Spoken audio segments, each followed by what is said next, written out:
العبادة والطاعات، فجددوا العهد مع الله وحاسبوا أنفسكم قبل أن تحاسبوا، وأنيبوا إلى ربكم وأسلموا له من قبل أن يأتيكم العذاب ثم لا تنصرون، واتبعوا أحسن ما أنزل إليكم من ربكم من قبل أن يأتيكم العذاب بغتة وأنتم لا تشعرون، أو تقول لو أن الله هداني لكنت من المتقين، أو تقول حين ترى العذاب لو أن لي كرة فأكون من المحسنين. أيها المسلمون، استقبلوا شهر رمضان استقبال الفرحين بفضل الله ونعمته، الراجين لمغفرته ورحمته، لا استقبال العابثين المستهترين المستهزئين بحرمته. قل بفضل الله وبرحمته فبذلك فليفرحوا هو خير مما يجمعون. استقبلوا شهر رمضان بما يستحقه من التعظيم والهيبة والتوقير، فإنه بذلك جدير.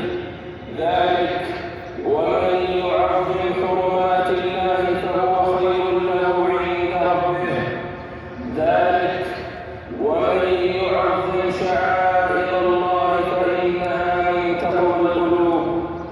استقبلوا شهر التوبة بالتوبة، وشهر الجود بالجود، وشهر القرآن بالقرآن، وشهر الدعاء بالدعاء، وشهر الطاعة بالطاعة، وشهر الرحمة بالرحمة.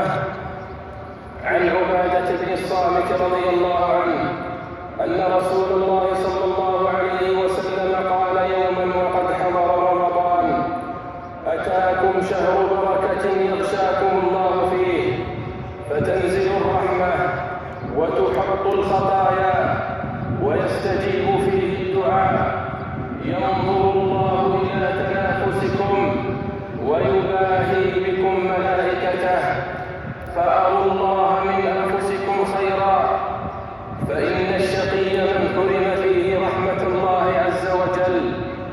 رواه الطبراني. وعن أنس رضي الله عنه قال: ارتقى النبي صلى الله عليه وسلم المنبر درجة فقال آمين، ثم ارتقى الثانية فقال آمين، ثم ارتقى الثالثة فقال آمين، ثم استوى فجلس، فقال أصحابه: على ما أمنت؟ قال: أتاني جبريل فقال: رغم أنف امرئ ذكرت عنده فلم يصل عليك قل آمين، فقلت آمين. فقال: رغم أنف امرئ أدرك أبويه فلم يدخل الجنة قل آمين، فقلت آمين. فقال: رغم أنف امرئ أدرك رمضان فلم يغفر له قل آمين، فقلت آمين. رواه أحمد. فحري